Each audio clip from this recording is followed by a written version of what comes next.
Hey Wangshan family, welcome back guys. Please story पसंद आए तो लाइक, शेयर और चैनल को सब्सक्राइब ज़रूर कर देना। Let's start our new chapter. आलीशान मेंशन को खूबसूरती से डेकोरेट किया गया था। फुल्ली वाइट इस मेंशन से रिच और क्लासी वाइब्स आ रही थी। ये पूरा मेंशन लैंस को बिलोंग करता है। चाइना की सेकंड सबसे रिचेस्ट फैमिली लैन फैमिली है, जिसके हेड लैन चिंगेजुन और उनकी ब्यूटीफुल ओमेगा पार्टनर लैन ई। उन दोनों के प्यार की निशानी लैंस का फर्स्ट हायर लैन सिचैन, जो एक स्ट्रॉन्ग अल्फा है, और आज उसी हैंडसम अल्फा के ब्यूटीफुल ओमेगा मेट की मतलब लैन चैंग, जो जियांग फैमिली से बिलोंग करता है और उनका फर्स्ट ओमेगा सन है, उसकी बर्थडे पार्टी के लिए आज ये ब्यूटीफुल पार्टी थ्रो की गई है। लैंस, जिन्स, जियांग्स, वेंस, साथ ही वे फैमिली, ये 5 फैमिलीज चाइना पर रूल करती हैं। फर्स्ट सबसे रिचेस्ट फैमिली वे फैमिली है, second Lan, third Jin, fourth Jiangs and fifth and last one family. ये पांचों फैमिलीज बिजनेस में तो पार्टनर्स है ही, साथ ही फैमिली फ्रेंड्स भी हैं, और कहा जाए तो रिलेटिव्स भी, क्योंकि ये पांचों फैमिलीज आपस में कनेक्टेड हैं, रिलेशन रखती हैं। इसीलिए एक दूसरे के सुख दुख, गम खुशी, हर चीज़ को एक दूसरे के साथ शेयर करते हैं। गेस्ट का आना स्टार्ट हो चुका था। हर तरफ खुशी का माहौल था। चाइना के बहुत पॉपुलर पर्सन्स आज यहाँ मौजूद थे। केक कटिंग सेरेमनी के बाद सारे यंगर्स मिलकर पार्टी करने के लिए मेंशन के दूसरे साइड चले जाते हैं, जिसमें सारे अल्फाज और ओमेगाज भी शामिल थे। देखा जाए तो सेलिब्रेशन सिर्फ लैन चैंग के बर्थडे का नहीं, बल्कि 10 दिन बाद होने वाली एक ग्रैंड वेडिंग का भी है। 10 दिन बाद लैंस और वे फैमिली रिलेटिव बनने वाले हैं। वे फैमिली का एक लौता हायर वी वूशियान, जो एक स्ट्रॉन्ग और डोमिनेटेड ओमेगा है, उसकी वेडिंग लैन फैमिली के सेकंड हायर लैन वांगजी से फिक्स्ड कर दी गई है। ये कोई बिजनेस मैरिज नहीं, बल्कि प्योर लव मैरिज है। लैंस, जिन्स, जियांग्स, वेंस और वे फैमिली बचपन से ही बहुत पहले से ही एक दूसरे के फैमिली फ्रेंड्स हैं, जिस वजह से इनके बच्चे भी एक दूसरे को अच्छी तरीके से जानते हैं। वी वूशियान और लान वांगजी बहुत पहले से एक दूसरे से प्यार करते हैं, और फाइनली 10 दिन बाद उन दोनों की शादी होने वाली है। वे कॉरपोरेशन चाइना में सबसे फर्स्ट पोजीशन पर लीड करता है, और उसका इकलौता लीगल हायर वी वूशियान है। वे कपल मतलब वी चांसे और कांसे सन ने एक और ओमेगा गर्ल को अडॉप्ट किया है, जिसका नाम वी मिन यी है, जो वी वूशियान की लिटिल सिस्टर है, या यूँ कहा जाए वी वूशियान की अडॉप्टेड लिटिल सिस्टर। पर वे कपल और खुद वी वूशियान भी वे मिन ई को बहुत अच्छी तरीके से ट्रीट करते हैं, और वो तीनों भी वे मिन ई को अपने बेटी की तरह, साथ ही अपने बहन की तरह मानते हैं। वे मिन ई भी अपने वूशियान गग और अपने अडॉप्टेड मदर फादर से बहुत ज़्यादा प्यार करती हैं, और आज इस पार्टी में वो भी इन सब के साथ शामिल हैं। सारे यंगस्टर मतलब लैन फैमिली के दोनों हायर लैन सिचैन, लैन वांगजी, लैन सिचैन का ओमेगा लैन चैंग, साथ ही लैन वांगजी का होने वाला ओमेगा वी वूशियान, उसी के साथ जिन फैमिली का फर्स्ट हायर जिन जुशुआन, जिसकी शादी ऑलरेडी जियांग फैमिली के second omega girl Jiang Yanli से हो चुकी हैं। वो वेन फैमिली का फर्स्ट हायर वेन चाओ, जिसकी मैरिज जिन फैमिली के सेकंड हायर जिन जुशन से हो चुकी है, वो साथ ही विंग का बेस्टेस्ट फ्रेंड नी हुसैन, ये सब वहाँ मौजूद हैं। देखा जाए तो इन सब ने डिसाइड किया था कि चैंग के बर्थडे के दिन बैचलर पार्टी होने वाली है, पर ये कहीं से भी बैचलर पार्टी तो नहीं लग रही, क्योंकि इसमें जिन दो पर्सन्स की शादी हो रही है वो भी एक साथ ही इंजॉय कर रहे हैं। सारे यंगस्टर एक दूसरे के साथ मिलकर फन कर रहे हैं, एक दूसरे को टीज करना, एक दूसरे के साथ डांस करना और ड्रिंक करना। इन सब बच्चों को तो बस चांस चाहिए एक दूसरे के साथ मिलने का, पार्टी करने का और मस्ती करने का। आज जब उन्हें ये गोल्डन अपॉर्चुनिटी मिली है तो कोई भी इसे मिस कैसे कर सकता है। इसीलिए हर कोई बहुत ज़्यादा हैप्पी है और हद से ज़्यादा फन कर रहे हैं। गेम्स, म्यूज़िक, ड्रिंकिंग, डांसिंग, इसी सब चीज़ों को एंजॉय करते हुए पूरी नाइट बिता देते हैं। 10 दिन बाद एक ब्यूटीफुल मैरिज हॉल, चाइना के सबसे रिचेस्ट बिजनेसमैन का इकलौता हायर वी वूशियान, जिसकी आज शादी है। मैरिज हॉल को बहुत ब्यूटीफुली डेकोरेट किया गया है। आज यहाँ चाइना के सबसे रिचेस्ट और पॉपुलर पर्सन्स इनवाइटेड है। कुछ ही देर बाद शादी स्टार्ट होने की अनाउंसमेंट हो जाती है। प्रीस्ट ओमेगा को बुलाने के लिए कह देते हैं। अल्फा तो ऑलरेडी पोडियम पे खड़ा है।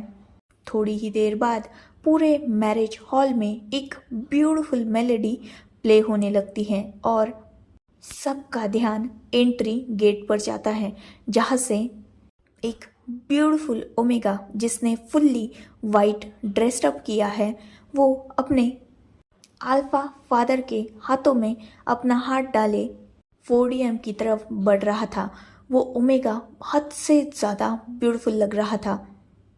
फेस पर हल्की सी स्माइल, लिप्स के नीचे ब्यूटीफुल मोल, एक खूबसूरत और एलिगेंट ओमेगा अपने आईज में न जाने कितने सारे इमोशंस को दबाए हुए उस पोडियम की तरफ बढ़ रहा था। कुछ ही देर बाद वी चान से अपने ओमेगा सन वी वूशियान को लेकर पोडियम के पास पहुंच जाते हैं और वो अपने ओमेगा सन का हाथ स्टेज पर खड़े अल्फा के तरफ बढ़ा देते हैं। वो अल्फा बहुत जेंटली उस ओमेगा का हाथ पकड़ लेता है। वी चान से उस अल्फा की तरफ देखते हैं और कहते हैं, मेरे बेटे का ख्याल रखना। वो अल्फा जेंटली यस में नोट करता है और अपने ब्यूटीफुल ओमेगा को ऊपर की तरफ खींच लेता है। कुछ ही देर बाद वो दोनों भी कपल एक दूसरे के सामने खड़े थे, मतलब वो ब्यूटीफुल ओमेगा साथ ही हैंडसम अल्फा। कुछ ही देर बाद प्रीस्ट उस अल्फा की तरफ देखते हुए अपनी जेंटल वॉइस में कहते हैं, do you take Wei Wuxian as your wedded husband. वो अल्फा एक नज़र प्रीस्ट की तरफ देखता है और बाद में अपने सामने खड़े ब्यूटीफुल ओमेगा की तरफ। वो ओमेगा भी उसी अल्फा की तरफ देख रहा था। वो अल्फा अपनी जेंटल वॉइस में कहता है, यस आई डू। तुरंत वो प्रीस्ट उस ओमेगा की तरफ देखता है और अपनी सॉफ्ट वॉइस में कहता है, डू यू टेक नी Hussain as your wedded husband. वो ओमेगा अपनी आइज़ को एक बार टाइटली बंद करता है और बाद में ओपन करने के बाद नी हुसैन की तरफ देखते हुए कहता है, यस आई डू। प्रीस्ट उन दोनों के तरफ देखता है और कहता है, रिंग एक्सचेंज कीजिए। तुरंत ही नी हुसैन वी वूशियान को रिंग पहना देता है और वी वूशियान भी नी हुसैन के रिंग फिंगर में रिंग डाल देता है। प्रीस्ट फिर से कहता है, किसके साथ आप अपनी शादी को लॉक कर सकते हैं। नी हुसैन विंग को जेंटली अपने करीब खींचता है और उसके फोरहेड पर एक जेंटल किस करता है। प्रीस्ट उन दोनों के हैंड्स को पकड़ता है और सबके सामने अनाउंस करते हुए कहता है, आज से ये दोनों वेडेड अल्फा और ओमेगा है। ये सुनते ही सारे लोग क्लैपिंग करने लगते हैं। अभी सब क्लैप ही कर रहे थे, तभी नी हुसैन अपने ओमेगा का मतलब वी वुशियान का हाथ पकड़ता है और बिना किसी की भी तरफ ध्यान दिए सीधा वी वुशियान को स्टेज से नीचे लाता है और एग्जिस्ट की तरफ जाना स्टार्ट कर देता है। नी हुसैन बिना किसी पर ध्यान दिए विंग को बहुत जेंटली पर उसके हाथ को थोड़ा खींचते हुए, जिससे विंग को हर्ट भी ना हो और विंग उसके साथ भी चले, ऐसी तरीके से सीधा उसे हॉल से बाहर लेके जाता है। इस पूरे दौरान विंग से और नी हुसैन से किसी ने भी बात नहीं की थी, या यूँ कहा जाए नी हुसैन ने किसी को इतना चांस ही नहीं दिया था कि वो विंग से और बाकी सब उन दोनों से बात कर पाते। वी वुशियान शांति से नी हुसैन के पीछे पीछे आ रहा था, वो भी नी हुसैन को बिल्कुल भी रोक नहीं रहा था। वही बाकी सब ये सब देखकर शॉक थे, क्योंकि ऑब्वियसली अभी उनकी वेडिंग हुई थी, तो वेडिंग के बाद का बैंक्वेट बचा हुआ था। इवन उन दोनों का मैरिज का बहुत सारा रिचुअल्स भी बचा हुआ था, पर नी हुसैन अब यहाँ रुकना नहीं चाहता था। खासकर वो अपने ओमेगा विंग को यहाँ रोकना नहीं चाहता था। इसीलिए जैसे ही शादी कंप्लीट हुई, नी हुसैन ने सीधा सबके बीच से विंग को बहुत जेंटली खींचते हुए मैरिज हॉल से बाहर लाया और सीधा उसे अपने कार में बिठा दिया। किसी और की तरफ ना देखते हुए नी हुसैन भी सीधा ड्राइविंग सीट पर बैठ गया और उसने कार को स्टार्ट कर लिया और अपनी जर्नी को स्टार्ट कर दिया। बाकी सब उन दोनों की तरफ शॉकिंगली देख रहे थे, क्योंकि ऑब्वियसली ओमेगा की जब शादी होती है तो उसकी विदाई भी होती है, और विदाई में ओमेगा के पेरेंट्स उससे मिलते हैं, उससे कुछ बातें करते हैं, पर यहाँ नी हुसैन ने विंग को ऐसा कोई भी चांस नहीं दिया था, जिस वजह से हर कोई शॉक भी था और परेशान भी।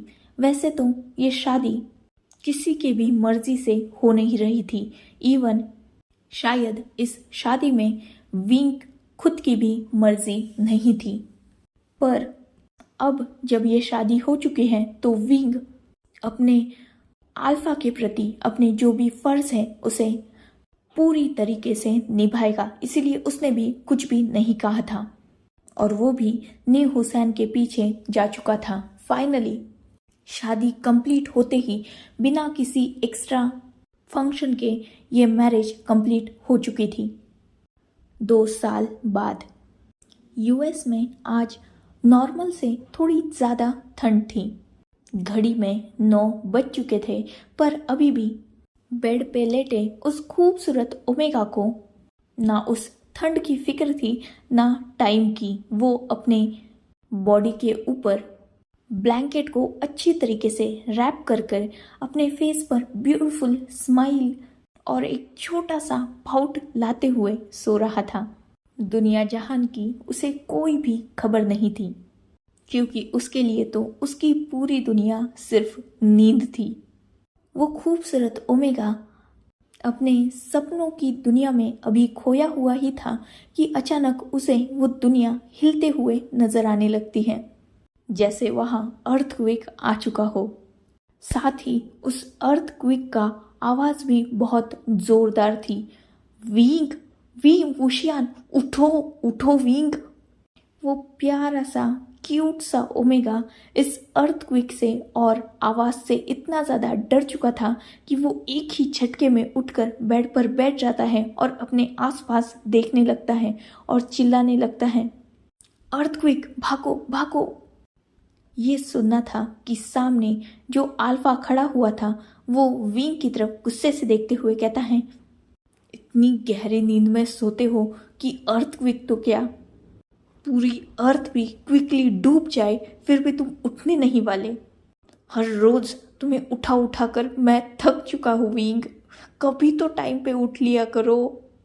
ये सुनना था कि वो ओमेगा मतलब जो हमारा वी वुशियान था वो सामने खड़े अल्फा की तरफ मतलब नी हुसैन की तरफ देखते हुए थोड़ा गुस्से से कहता है, हर रोज़ सुबह सुबह मेरी नींद खराब करने आ जाते हो। तुम्हें कुछ और काम धंधा नहीं है क्या हुसैन? जाओ यहाँ से, मुझे सोने दो। इतना बोलकर विंग अपने आप पर कंबल डाल के फिर से सोने ही वाला था। तभी हुसैन विंग की तरफ गुस्से से देखता है और उस कंबल को खींचते हुए कहता है, विंग उठ जाओ, हमारी मीटिंग है, हमें जाना है, उठ जाओ। तुम्हारा इंतजार कर रहे हैं, तुम्हारी वजह से मैं भी मार खाऊंगा, उठ जाओ। विंग के बच्चे उठ जा। इतना बोलकर वो विंग की उस ब्लैंकेट को खींचने लगता है। विंग फाइनली फ्रस्ट्रेट होकर उस ब्लैंकेट को छोड़ देता है और जैसे ही विंग ने वो ब्लैंकेट छोड़ी थी, नी हुसैन सीधा जमीन पर गिर चुका था, क्योंकि ऑब्वियसली वो ब्लैंकेट पूरी ताकत से खींच रहा था। तो जैसे ही विंग ने उसे छोड़ा, वो सीधा जमीन पर ब्लैंकेट के साथ। अभी इन दोनों की ये लड़ाई चल ही रही थी, तभी पीछे से एक स्ट्रॉन्ग वॉइस आती है। क्या हो रहा है ये सब? जैसे ही वो दोनों इस वॉइस को सुनते हैं, दोनों का ध्यान डोर की तरफ जाता है, जहां एक स्ट्रॉन्ग अल्फा खड़ा था। विंग उस अल्फा की तरफ देखता है और अपनी क्यूट वॉइस में कहता है, मिंजुग देखो, मैं इसे उठा रहा था तो ये मान नहीं रहा था और मेरी ब्लैंकेट लेके देखो जमीन पर सोने जा रहा है। ये सुनना था कि नी हुसैन गुस्से से विंग की तरफ देख रहा था और उसने एक नज़र पीछे नी मिंजू पर डाली, जिससे नी हुसैन सबसे ज़्यादा डरता है, क्योंकि नी हुसैन नी मिंजू का छोटा भाई है। नी मिंजू विंग से जितना प्यार करते हैं, नी हुसैन को उतना ही ज़्यादा डांट पड़ती है। नी मिंजू के सामने विंग के खिलाफ चाहे कितने भी सबूत रख लो, नी हुसैन ये लिख के दे सकता है कि नी मिंजू विंग की ही साइड लेते हैं, चाहे विंग का गुनाह कितना भी बड़ा क्यों ना हो। बस विंग ने एक बार कह देने को होना कि नहीं ग, ये मैंने नहीं किया। बस इस पॉइंट पर नी मिंजू पूरी दुनिया को, इनफैक्ट खुद भगवान को भी गलत साबित कर देंगे, क्योंकि उनकी नज़र में वी वुशियान एक ऐसा पर्सन है जो सच्चाई की मूरत है, एक मासूम सा ओमेगा है जिसे पूरी दुनिया बुली करती रहती है, खासकर नी हुसैन। विंग की बस कहने की देर है और नी मिंजू नी हुसैन को बहुत बुरी तरीके से डांटते भी हैं और उसे पनिश भी करते हैं। नी मिंजू विंग से हद से ज़्यादा प्यार करते हैं, हमेशा उसका ख्याल रखते हैं, उसे हर सिचुएशन से निकालते हैं और उसे प्रोटेक्ट करते हैं। चाहे कुछ भी हो जाए, वो विंग का साथ हमेशा देंगे, चाहे विंग सही हो या गलत हो, सच्चा हो या झूठा हो। नी मिंजू को कोई फर्क नहीं पड़ता, उन्हें फर्क पड़ता है सिर्फ विंग से, क्योंकि विंग से वो अपने छोटे भाई की तरह प्यार करते हैं, उसे अपने बच्चे की तरह मानते हैं, उसकी हर जिद को मानते हैं और साथ ही उसकी हर डिमांड को फुलफिल करते हैं। इसीलिए जैसे ही विंग ने ये कहा कि हुसैन सोने के लिए उसकी ब्लैंकेट खींच रहा है, वो तुरंत ही हुसैन की तरफ गुस्से से देखने लगते हैं। हुसैन तुरंत अपने पैरों पर खड़ा हो जाता है और उस ब्लैंकेट को विंग की तरफ फेंकते हुए कहता है, नहीं ग, ये झूठ बोल रहा है, ये सोया हुआ था, मैं तो इसे जगाने आया था, देखो मेरी तरफ, मैं पूरा रेडी होगा, ये है जो बेड पर है अभी तक। ये बोलकर वो विंग की तरफ गुस्से से देखने लगता है। जैसे ही विंग हुसैन की इतनी डरावनी आइज देखता है, वो तुरंत बेड से उठता है और सीधा नी मिंजू के पीछे जाकर खड़ा हो जाता है और प्रोटेक्टली नी मिंजू को अपने सामने करते हुए कहता है, देखोगा ये मुझे डरा रहा है, देखोगा ये ऐसे ही हर रोज़ मुझे बुली करता है और मुझे कहता है अगर मैंने आपको बताया तो ये मुझे और डांटेगा, देखोगा कैसे डराता है मुझे। इतना बोलकर विंग नाटक करने लगता है। ये सुनना था कि नी मिंजू हुसैन की तरफ गुस्से से घूर रहे थे। नी मिंजू जिस तरह से नी हुसैन को देख रहे थे, नी हुसैन के तो पसीने छूट चुके थे। वो अपने भाई के सामने आता है और पोलाइट वॉइस में कहता है, नहीं गा, मैंने इसको कभी बुली नहीं किया, आई स्वेयर गा, आप तो जानते हैं ना, मैं जानता हूँ आप कितने खतरनाक हैं। मैं जानता हूँ अगर मैंने इसको बुली किया तो आप तो मुझे हॉस्पिटल में पहुंचा देंगे। आई स्वेगर मैंने इसको हाथ भी नहीं लगाया, इनफैक्ट मैं तो बस इसे उठाने आया था। आई स्वेगर। हुसैन नी मिंजू के सामने गिड़गिड़ा रहा था, वही विंग नी मिंजू के पीछे खड़ा होकर हंस रहा था। कुछ ही देर बाद विंग जो हंस रहा था वो एक जोर से चीख मारता है और सबका ध्यान विंग की तरफ चला जाता है। विंग जो नी मिंजू के पीछे खड़ा था और विंग के पीछे एक और पर्सन खड़ा था जो एक ब्यूटीफुल ओमेगा था। वो ओमेगा विंग के कान को पकड़ता है और उसे जोर से मरोड़ते हुए कहता है, तुम अभी फिर से उसे बुली कर रहे हो, वो भी सुबह सुबह। तुम सुधरोगे नहीं ना विंग। विंग जो अपने कान को पकड़ रहा था साथ ही कूद रहा था और चिल्लाते हुए बोलता है, याओग प्लीज छोड़ो ग दुख रहा है, प्लीज छोड़ो छोड़ो मुझे। मैं सच में उसे बुली नहीं कर रहा था, ये तो वो था जो मुझे बुली कर रहा था। आई स्वेगर छोड़ो, बहुत दर्द हो रहा है ग प्लीज। इतना बोलकर वो अपने दोनों पैरों पर कूद रहा था और अपने कान को छुड़ाने की कोशिश कर रहा था। मेंग्याओ जो नी मिंजू का क्यूट लिटिल ओमेगा था वो विंग के कान को और भी हार्डली मरोड़ते हुए कहता है, तुम्हारे बड़े गो को बेवकूफ बनाओ, मुझे नहीं। तुम उसे बुली कर रहे थे, ना कि वो तुम्हें। ये सुनना था कि नी हुसैन तुरंत मेंग्याओ के पीछे छुप जाता है और कहता है, याओग आप सच में ग्रेट हो। मिंजू को तो कभी भी विंग की गलतियां नजर ही नहीं आती, हमेशा मुझे डांटते रहते हैं। देखो ना ग, ये दोनों मिलकर मुझे सुबह सुबह बुली कर रहे हैं। ये सुनना था कि नी मिंजू साथ ही विंग भी नी हुसैन की तरफ गुस्से से घूर रहा था।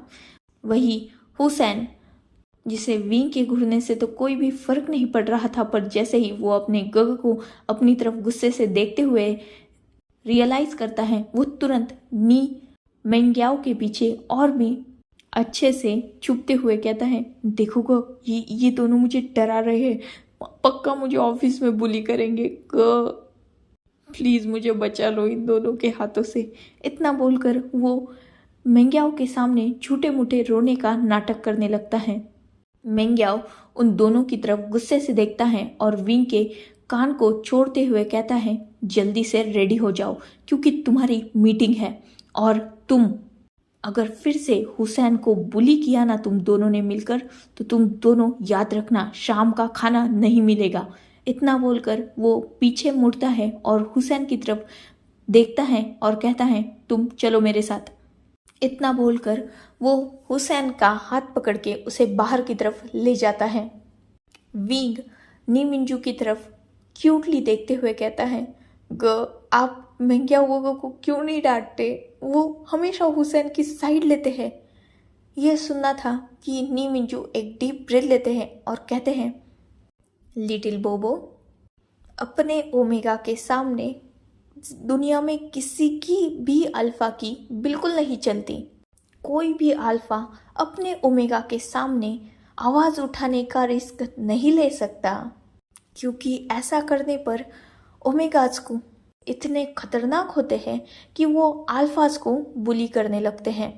जैसे कि सुना नहीं तुमने, हमें अभी अभी धमकी मिली है शाम को खाना ना देने की, और तुम्हें तो सिर्फ शाम को खाना नहीं मिलेगा, अगर मैंने उसके सामने ज़बान खोली ना तो मुझे तो रात को रूम में सोने की जगह भी नहीं मिलेगी। बस इसीलिए हुसैन हर बार बच जाता है।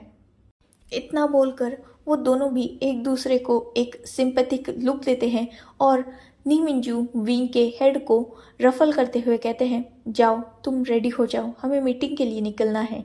विंग नोट करता है और अपने सैड फेस को लेकर बाथरूम में चला जाता है। नी मिंजू जैसे ही विंग को जाते हुए देखते हैं, उनके फेस पर एक सॉफ्ट स्माइल आ चुकी थी, क्योंकि वो भी जानते हैं कि विंग उनके सामने सबसे ज़्यादा नाटक करता है, साथ ही झूठ भी बोलता है। पर नी मिंजू कभी भी विंग को डांटते नहीं, इनफैक्ट वो हमेशा विंग की साइड लेते हैं, क्योंकि उन्हें विंग बहुत ज़्यादा प्यारा है। सो enough for today. Let's take a break. Next chapter in next video. If you like my explanation, like, comment and subscribe my channel. Hopefully you all are enjoying this story. Goodbye. Take care. Enjoy your beautiful life.